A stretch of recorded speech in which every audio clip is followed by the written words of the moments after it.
Welcome back to our channel study pad. আজ আমরা আলোচনা করব অষ্টম শ্রেণীর সংক্ষিপ্ত প্রশ্নোত্তর নিয়ে। এর পূর্বেই আমরা সংক্ষিপ্ত প্রশ্নোত্তর নিয়ে আলোচনা করেছি, অর্থাৎ আমরা সেট 1 থেকে সেট 10 পর্যন্ত মার্কস 1 এবং মার্কস 2 এই দুই ধরনের সংক্ষিপ্ত এবং অতি সংক্ষিপ্ত প্রশ্নের উত্তর করেছি। সেগুলির প্লেলিস্টের লিঙ্ক ডিসক্রিপশনে দেওয়া আছে, চাইলে সেখান থেকে দেখতে পারো। আজ আমরা সেট 11 অর্থাৎ 52 নম্বর যে সমস্যা আছে সেই সমস্যা থেকে শুরু করব। এখানে দেখো, প্রত্যেকটি স্কুলের একটা করে 70 নম্বরের অঙ্কের কোশ্চেন দেওয়া আছে। সেখান থেকে আমরা শুধুমাত্র 1 এবং 2 নম্বরের যে শর্ট কোশ্চেনগুলি আছে সেগুলিই করছি। আজ আমরা প্রথম যে অঙ্কটা করব, অর্থাৎ 52 নম্বর অঙ্ক, সেটা হচ্ছে কোনো এক আয়তক্ষেত্রের দৈর্ঘ্য 10% বৃদ্ধি এবং প্রস্থ 10% কমলে এর ক্ষেত্রফল শতকরা কত হ্রাস বা বৃদ্ধি পাবে। তাহলে প্রথমত হচ্ছে দৈর্ঘ্য, আয়তক্ষেত্রের দৈর্ঘ্য। তাহলে আয়তক্ষেত্রের, যেহেতু 2 নম্বরের অঙ্ক, সেটা একটু লিখে করতে হবে। আয়তক্ষেত্রের দৈর্ঘ্য, এটা ধরে নিতে হবে। আয়তক্ষেত্রের দৈর্ঘ্য এক্স একক এবং আয়তক্ষেত্রের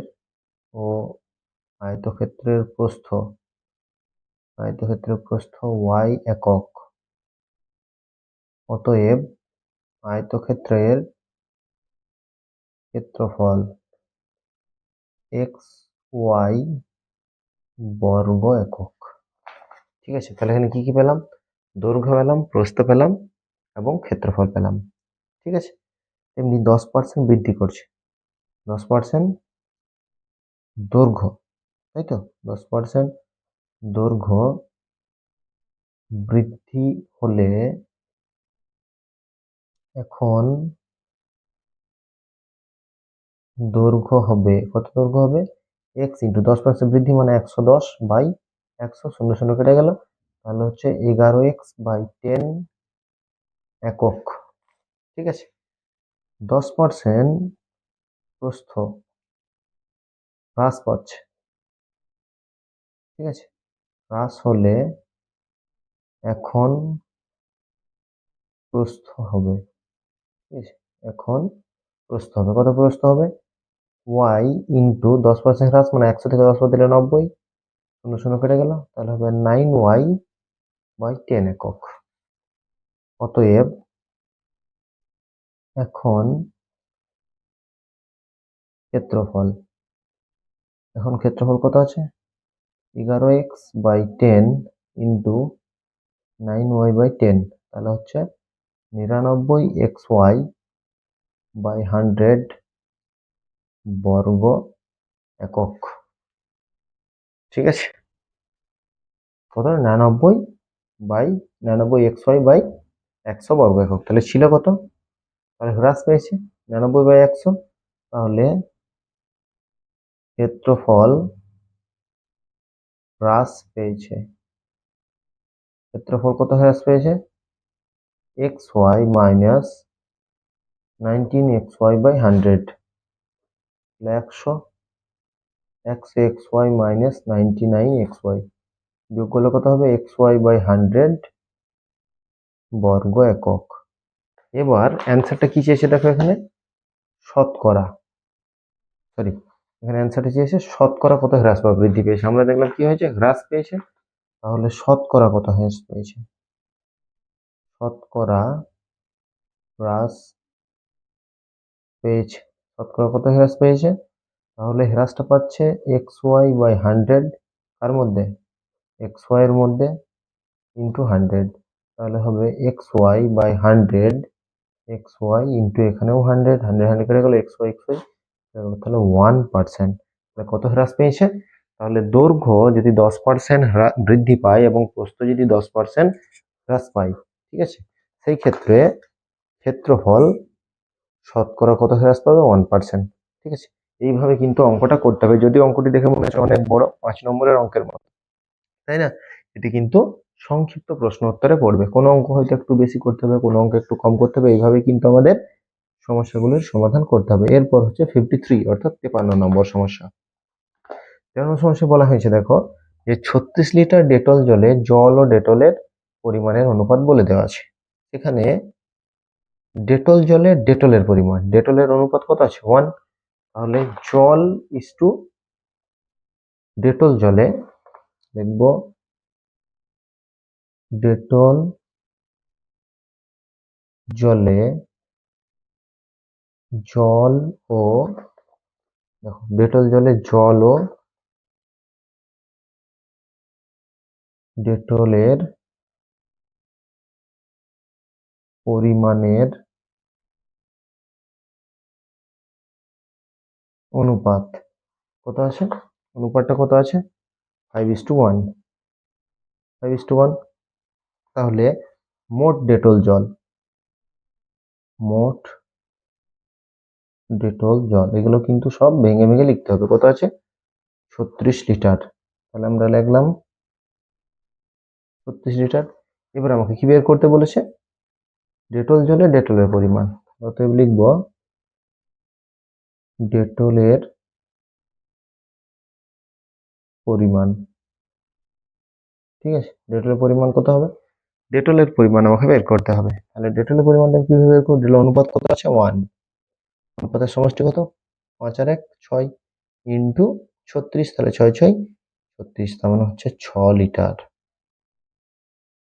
মানে হলো 6 লিটার। তাহলে ডেটলের পরিমাণ কত বের হলো 36 এর মধ্যে 6 লিটার। তাহলে অনুপাত অনুযায়ী আমরা পরিমাণটাও বের করলাম। বললাম যে কোনো অঙ্কটা একটু হয়তো বড় হবে, আগের অঙ্কটা একটু বড় হলো, দেখো পরের অঙ্কটা কিন্তু আবার ঠিক ছোট হয়ে গেল। এরপর হচ্ছে 54, 54 নম্বর সমস্যা। এখানে 3 নম্বর সমস্যা, যে জল জমে বরফ হলে এবং বরফ জমে জল হলে। দেখো এই অঙ্কটাই কিন্তু এর পূর্বে যে সেট 1 থেকে সেট 10 পর্যন্ত করা আছে সেখানে কিন্তু এর সমস্যার সমাধান দেওয়া আছে। যদি তোমাদের সেগুলি দেখা হয়ে থাকে বা না দেখা হয়ে থাকে, অবশ্যই প্লেলিস্টের লিঙ্ক থেকে তোমরা দেখো, কারণ একটি অঙ্ক বারবার করা সম্ভব নয়। যারা এর পূর্ববর্তী অঙ্কগুলি দেখেছে তাদের ক্ষেত্রে কিন্তু এটা বিরক্তিকর, তাই বারবার আমি করছি না। এটা অ্যান্সার হবে 9.1/11%, এই ধরনের অ্যান্সারটা কিন্তু হবে। তাই তোমরা পূর্বেকার যে প্লেলিস্ট যে সেটগুলি আছে সেখান থেকেই শর্ট কোশ্চেনটি তোমরা দেখে নাও। এরপর আমরা এখানে 4 নম্বর যেটা বলেছে এবিসি ত্রিভুজের এ বি আর এসি সমান বহিঃকোণ বলে দিয়েছে। ঠিক আছে, তাহলে আমরা একটা ত্রিভুজ অঙ্কন করব, আমরা ত্রিভুজটা অঙ্কন করলাম। ঠিক আছে, এখানে কি কি বলে দিয়েছে, এখানে বলছে এ বি সি এবং এখানে বলছে ডি। ঠিক আছে, তাহলে A B AC R BC, AC এবং বিসি এই দুটো সমান। তাহলে আমরা যেগুলো বলেছি সেগুলো লিখব, এসি ইকুয়াল টু বিসি, বহিঃকোণ কত বলা আছে এসিডি সমান হচ্ছে 112 ডিগ্রি। দেখো এসিডি কত বলা আছে 112 ডিগ্রি।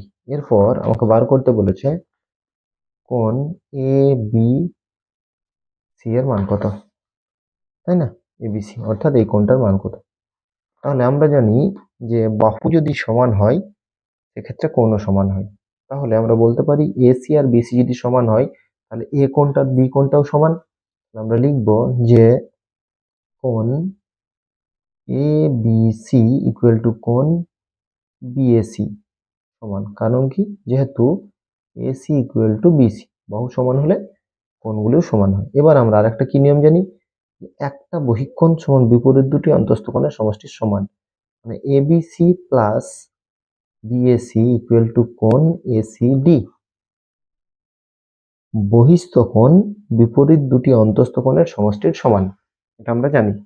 তাহলে এখানে আমরা এ বি সি এবং এই বিএসিটাকেও আমরা এবিসি লিখব, যেহেতু দুটো সমান। এবার আমাদের কি বলে দিয়েছে, এই কোণটার মান 112 ডিগ্রি। তাহলে দুটো কোণ এবিসি সমান 112 ডিগ্রি। তাহলে এবিসি সমান হচ্ছে 112/2, তার মানে হচ্ছে 56, অর্থাৎ 56 ডিগ্রি। এখানে কোণ এবিসি এর মান কত বেরিয়ে গেল 56 ডিগ্রি। ঠিক আছে, তাহলে প্রত্যেকটা অঙ্ক বারবার বলছি, কোনো সমস্যার সমাধান করতে গেলে সেই সমস্যাটা নিয়ে কিন্তু বিস্তারিত জানা প্রয়োজন। যদি না জানো তাহলে কিন্তু সেই সমস্যাটার সমাধান ঠিকঠাকভাবে করতে পারবে না, অ্যান্সার দিতে পারবে না, এর ফলে অঙ্কে তোমাদের নাম্বারটা কম হবে। বারবার বলছি ভালো করে বোঝো, বোঝার চেষ্টা করো, কোথাও অসুবিধা হলে অবশ্যই আমাদেরকে সেটি জানাও। এর পরবর্তী অর্থাৎ 55 55 নম্বর যে সমস্যাটা আছে সেটা দেখব। এবার দেখো 55 নম্বর কোশ্চেনটা কি বলেছে, এখানে 5 নম্বর পাই চিত্রের 7.2 ডিগ্রি কোণ কত শতাংশের সমান, অর্থাৎ শতকরাতে বের করতে বলছে। তাহলে একটা পাই চিত্র মানে কত জানি আমরা, 360 ডিগ্রি, তাই না?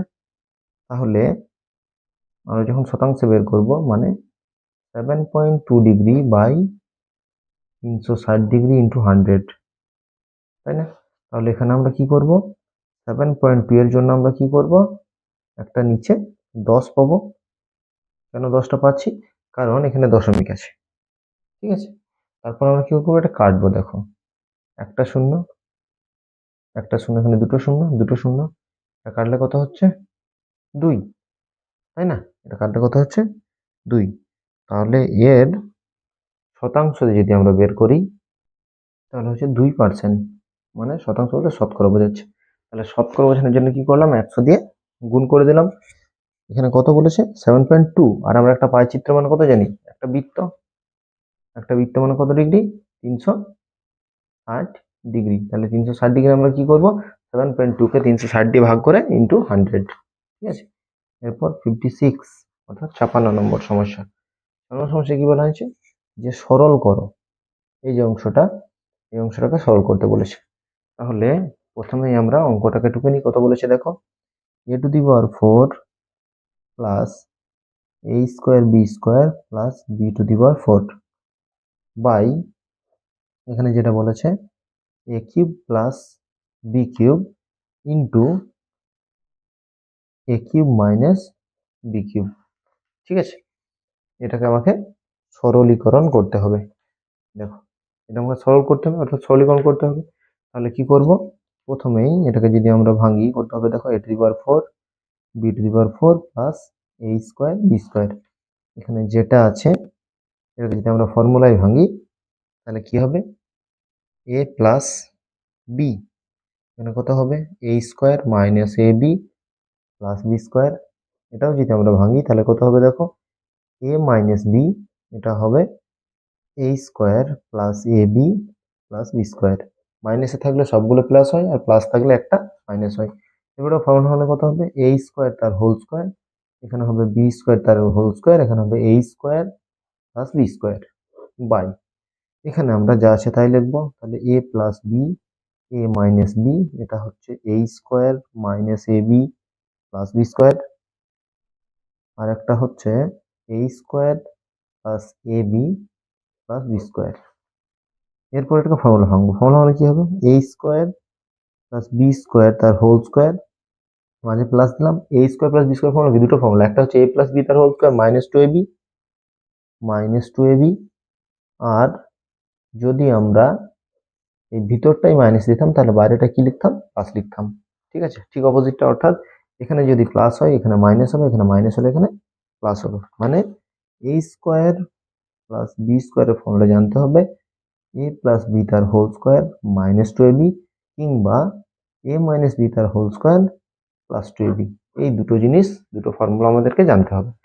এটা যা আছে তাই লিখলাম, a plus B, a minus B, এখানে হচ্ছে a² minus ab plus b², আবার হচ্ছে a² plus ab plus b²। তাহলে এটা বিয়োগ করলে কত হচ্ছে, a² b² তার whole square minus a² b²। এবার a² b²টাকে আমি ডাইরেক্ট a b তার হোল স্কোয়ার লিখে নিলাম। এখানে হচ্ছে a plus B, a minus B, তারপর হচ্ছে a² minus ab plus b², a² plus ab plus b²। তাহলে এটা ভাঙলে কি হচ্ছে দেখো, a² plus ab plus b², a² minus ab plus b², a plus B, a minus B, a² minus ab plus b², a² plus ab plus b²। তাহলে দেখো সবগুলোতেই plus আছে, এখানেও সবগুলোতে প্লাস, এখানে মাইনাস, এখানেও মাইনাস, ওটা একই আছে। বলতে পারি 1/a² মাইনাস b², ঠিক আছে। এটা হয়ে গেল এর সরলীকরণ। এতটা বড়, কিন্তু এটা সাধারণত 3 নম্বরের অঙ্কের ক্ষেত্রে থাকা দরকার। এখানে 2 নম্বরে দিয়েছে, আমাকে যেহেতু দিয়েছে সেহেতু আমাকে এটা অ্যান্সার করতে হবে। তাহলে এই প্লাসের সঙ্গে প্লাসটা, মাইনাসের সঙ্গে মাইনাসটা কেটে দিয়েছি। তাহলে 1/a + b একবার, a - b একবার থাকলো, তার মানে সেটা হচ্ছে a² - b², অর্থাৎ 1/a² - b², অর্থাৎ 56 দাগের যে সমস্যাটা সেটার আমরা সমাধান করে ফেললাম। এরপর আমরা 57 অর্থাৎ 57 যেটা বলেছে সেটা করব। দেখো এরপর 57 এর অঙ্কটা কি বলেছে, 2 কিগ্রা 250 গ্রাম 0.72 কুইন্টালের শতকরা কত? এটা মনে হয় তোমাদের বইয়ের যে অঙ্ক দেওয়া আছে সেই অঙ্কগুলির মধ্যে, তবু আমরা এখানে এটা করব। শতকরা বার করতে বলেছে কত, 2 কিগ্রা 250 গ্রাম, তাহলে 2 কিগ্রা 250 গ্রাম পদ কত, 0.72 কুইন্টাল। ঠিক আছে, শতকরা বার করতে, শতকরা বলতে আমরা কি করবো, এককগুলো একে একে নিয়ে আসবো।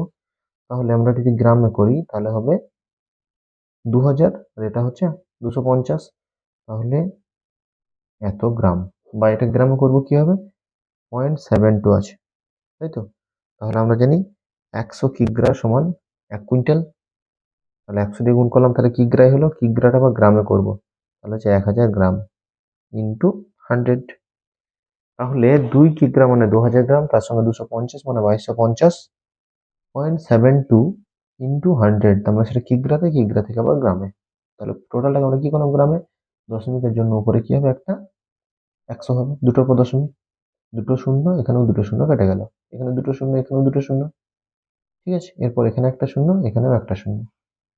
এরপর আমরা এটাকে কাটবো, দেখো 3 দিয়ে যদি কাটি তাহলে হবে 24, 3 দিয়ে কাটলে হবে 75, এটাকে 3 দিয়ে কাটলে হবে 8, এটাকে 3 দিয়ে কাটলে হবে 25, তাহলে হবে 25/8%, তার মানে হবে 3.1/8%।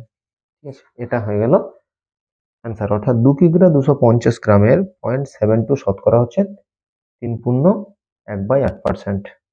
এরপর হবে 58, দেখি 58 এটা কি বলেছে।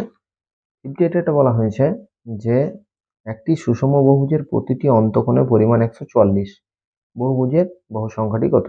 আমরা জানি বহুভুজের বাহু সংখ্যা বের করতে গেলে বহিঃকোণ দরকার, এখানে অন্তকোণ দেওয়া আছে, তাহলে 180 থেকে বিয়োগ হবে। তাহলে প্রতিটি তো কোণ 144 ডিগ্রি, তো প্রতিটি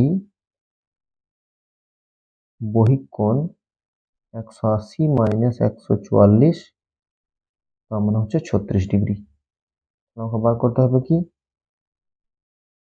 বাহু সংখ্যা 360 ডিগ্রি বাই 36 ডিগ্রি, তাহলে হচ্ছে 10টি। তাহলে বাহু সংখ্যা কত বেরোলো, 10। তাহলে বহুভুজের বাহু সংখ্যা বেরিয়ে গেল 10টি। তাহলে যেখানে অন্তকোণ দেওয়া থাকবে সেখানে কিন্তু বহিঃকোণটাকে বের করে নিতে হবে। বহিঃকোণটা যখনই বেরিয়ে যাবে সেখান থেকে আমরা ক্যালকুলেশনটা করবো কি, 360 বাই বহিঃকোণ, বা যদি কোথাও বহিঃকোণ বার করতে বলে, যদি বাহু সংখ্যা দেওয়া থাকে তাহলে 360 বাই বাহু সংখ্যা। এরপর অর্থাৎ 59, এখানে 3 নম্বর সমস্যাটা দেখো, এখানে একটা চিত্র দিয়ে দিয়েছে, এবির সঙ্গে এসি সমান বলে দিয়েছে। কোণ এবিসি অর্থাৎ এই কোণটা এবং কোণ এই যে কোণটা, এই দুটো কোণের মান আমাকে বের করতে বলেছে। ঠিক আছে, তাহলে বাহু সমান হলে কি হয়, কোণও সমান হয়, বাহু সমান হলে কোণ সমান হয়। দেখো এটা কিভাবে বের করব, এটা হচ্ছে 59 নম্বর অঙ্ক। তাহলে 59, প্রথমে আমরা চিত্রটাকে অঙ্কন করি, যে চিত্রটা তোমার কোশ্চেনে দেওয়া আছে, এ বি সি, এটা হচ্ছে ডি, এটা বলেছে 112 ডিগ্রি। এই সেটে আমরা একটা 2 নম্বরের অঙ্ক করলাম, সেটা কিন্তু এই ধরনের নয়। এবার কি বলেছে, এবির সঙ্গে এসি সমান, তাহলে এই বাহুটার সঙ্গে এই বাহুটা সমান। এবার আমাকে বার কি করতে বলেছে, আর কি দেওয়া আছে, কোণ এসিডি সমান হচ্ছে 112 ডিগ্রি। তাহলে আমাকে বের করতে বলছে যে কোণ এবিসি এর মান কত, আবার বলছে কোণ বিএসি এর মান কত।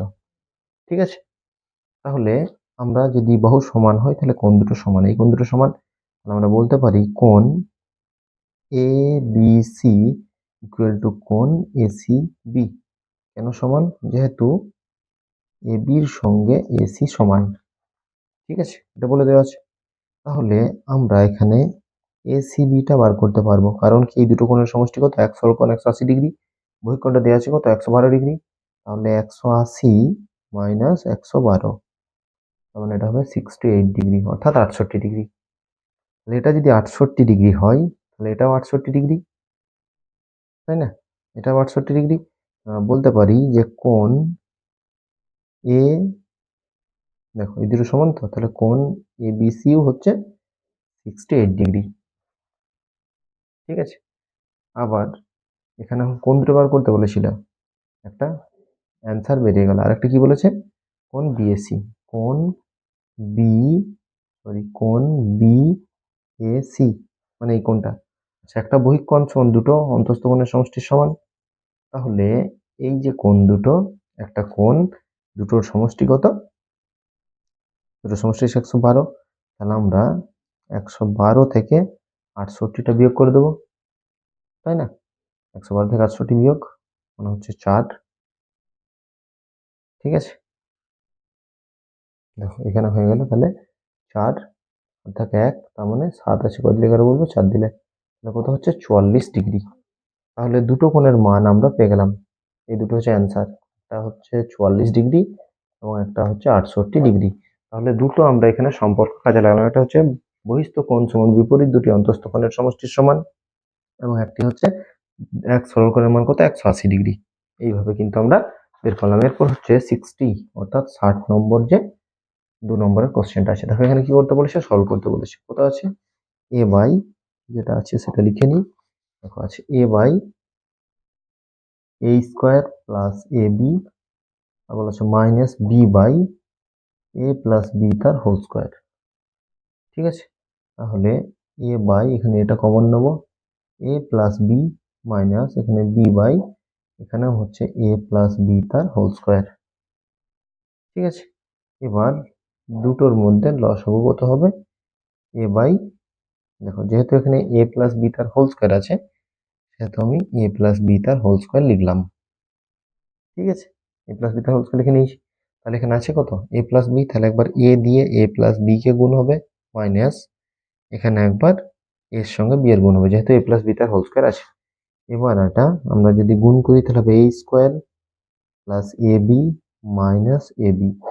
ঠিক আছে, এটা হবে এ ইন্টু এ প্লাস বি তার হোল স্কোয়ার। তাহলে এখানে কেটে গেল, এ বি বি কেটে গেল, থাকলো কত, পরে থাকলো এ স্কোয়ার বাই, এখানে হচ্ছে A B A plus b তার হোল স্কোয়ার, কেটে গেল, তাহলে থাকলো কত, এ, এ বাই এ প্লাস বি তার হোল স্কোয়ার। দেখো খুব সহজ, কিন্তু শুধুমাত্র পদ্ধতিগুলো জানতে হবে, পদ্ধতিগুলো জানলেই খুব সহজেই দেখবে সেই সমস্যাটার সমাধান আমরা করতে পারবো। যখন যে অনুশীলনীগুলি করি আমরা ভালো করে বুঝি না বা ভালো করে করি না, তার ফলে কি হয়, আমাদের বুঝতে সমস্যা হয়, এবং যখন এই শর্ট কোশ্চেনগুলির ক্ষেত্রে আসে তখন আমাদের সমস্যা হয়ে দাঁড়ায়। ঠিক আছে, এরপরের অর্থাৎ এখানে 60 নম্বর হলো, 61 নম্বর আমরা প্লেফেয়ারের যে বিবৃতি আছে সেটা করছি না। ঠিক আছে, যদি তোমাদের জানার প্রয়োজন হয় অবশ্যই কিন্তু এই ক্লাসটাই, এই ভিডিওটাই কিন্তু কমেন্ট করবে, তাহলে কমেন্ট করার পর আমরা এটা নিয়ে তোমাদের আলোচনা করব। যদি এই ধরনের কোশ্চেন তোমাদের পড়ে না, যদি বারবার বলছি, যদি জানার প্রয়োজন হয় অবশ্যই কিন্তু আমাদেরকে সেটা কমেন্ট করে জানাবে। এরপরে আমরা 61 অর্থাৎ 61 নম্বর সমস্যা নিয়ে আলোচনা করব। এখানে বলে দেওয়া আছে x square minus T X plus 1/4। এখানে বলেছে টি এর কোন মানের জন্য এটি একটি পূর্ণবর্গ সংখ্যা হবে। দেখো এখানে হচ্ছে এক্স স্কোয়ার, তাই না, এখানে হচ্ছে যে প্লাস 1/4, এখানে আমরা যদি লিখি এটা হচ্ছে টি এক্স, তাই না। এবার দেখো এটা আমরা এক্স তার হোল স্কোয়ারে ভাঙতে পারি, এটা 1/2 তার হোল স্কোয়ারে ভাঙতে পারি। ঠিক আছে, এবার এখানে আমরা ফর্মুলাতে কি লিখবো, যে প্লাস অথবা মাইনাস। ঠিক আছে, এটা ভাঙলাম, দাঁড়াও এটা ভাঙার পর আমরা নিচে করছি, এটা টি এক্সটাকেই লিখলাম। তাহলে এ স্কোয়ার প্লাস বি স্কোয়ারের ফর্মুলা কি, এ প্লাস বি একবার লিখতে পারি কিংবা মাইনাস একবার লিখতে পারি তার হোল স্কোয়ার। এখানে প্লাস মাইনাস হবে, এখানে হবে 2 ইন্টু এক্স ইন্টু 1/2, এখানে কত আছে, টি এক্স, এখানে 2 কেটে যাচ্ছে, তাহলে থাকছে কত, এক্স প্লাস মাইনাস 1/2 তার হোল স্কোয়ার, এখানে প্লাস মাইনাস এক্স, এখানে হচ্ছে টি এক্স। তাহলে এই যে অংশটা, ঠিক আছে, এই যে অংশটা তাহলে দেখো বর্গ হয়ে গেছে। তাহলে এই যে এক্স আর এখানে হচ্ছে টি এক্স প্লাস মাইনাস, এক্ষেত্রে প্লাস মাইনাস, এখানে মাইনাস, এক্স এক্স কেটে গেল, প্লাস প্লাস যদি ধরি আমরা টি এর মান, তাহলে কত হবে? Plus minus 1। ঠিক আছে, তাহলে টি এর মানটা যদি প্লাস মাইনাস 1 হয়, তাহলে এটি একটি পূর্ণবর্গ রাশি হিসাবে ধরা যাবে। ঠিক আছে, বারবার বলছি, এই ধরনের অঙ্ক যখনই আসবে, ফর্মুলা কিন্তু খুব ভালো করে না জানলে এই ধরনের সমস্যাগুলির সমাধান তোমরা করতে পারবে না। তাই ভালো ভালো করে বারবার বলছি যে তোমরা ফর্মুলাগুলি ভালো করে শেখো। কোথাও অসুবিধা হলে অবশ্যই আমাদেরকে জানাবে। এরপর আরেকটি সমস্যা আছে, অর্থাৎ 62। এখানে কি বলেছে যে চিত্রটা দেওয়া আছে, যেমন চিত্র দেওয়া আছে একটা, এটা হচ্ছে এ বি, এটা হচ্ছে সি ডি, এটা হচ্ছে আর, এটা হচ্ছে পি। ঠিক আছে, এই যে অংশটা, এবার এটা হচ্ছে কিউ। আমাকে দুটো কোণের মান বলে দিয়েছে, এটা কত ডিগ্রি? 40 ডিগ্রি। আবার বলছে এ বি সমান্তরাল সিডি, এটাও বলে দিয়েছে। ঠিক আছে, আমাকে বের করতে কি বলেছে? পি কিউ আর এর মান কত, পি কিউ আর এর মানটা বের করতে বলেছে। তাহলে পি কিউ আর এর মানটা কিভাবে বের করব? দেখো, এই দুটো তো সমান্তরাল, এখানেও একটা সমান্তরাল রেখা আমি যদি অঙ্কন করি, সমান্তরাল রেখা অঙ্কন করছি, তাহলে এটা কত বলে দেওয়া আছে? এটা দেখো বলে দেওয়া আছে 40 ডিগ্রি, এটা কত? 30 ডিগ্রি। এবার যদি এখানেও একটা সমান্তরাল সরলরেখা ধরলাম, এম এন টানলাম, এম এন, তাহলে এ বি সমান্তরাল যদি এম এন হয়, তাহলে এখানে যে কোণটা উৎপন্ন হয়েছে, এই কোণ দুটো কি কোণ? এটা কোণ হচ্ছে একান্তর কোণ। তাহলে এটা 30 ডিগ্রি হলে কত হবে? এটাও 30। তাহলে আবার এটা যদি 40 হয়, মানে সিডির সঙ্গে যদি এম এন সমান্তরাল হয়, সেক্ষেত্রেও এটা 40 হলে এটাও 40। তাহলে আমরা বলতে পারি যে কোণ, এখানে ছেদক একবার পি কিউ হবে, তাহলে যখন এখানে ছেদক, এখানে ছেদক হচ্ছে পি কিউ, আর এখানে ছেদককে, এখানে ছেদক হচ্ছে কিউ আর। ঠিক আছে, তাহলে পি কিউ এবং কিউ আর দুটো ছেদক। তাহলে এই ক্ষেত্রে আমরা যেটা লিখব, যে কোণ, কোণ কিউ পি এ সমান কোণ পি কিউ এন সমান কত ডিগ্রি? 30 ডিগ্রি। আবার কোণ যেটা বলা আছে সি আর কিউ, এই যে সি আর কিউ সমান কোণ আমরা বলবো যে আর কিউ এন, এটা কত ডিগ্রি? 40 ডিগ্রি।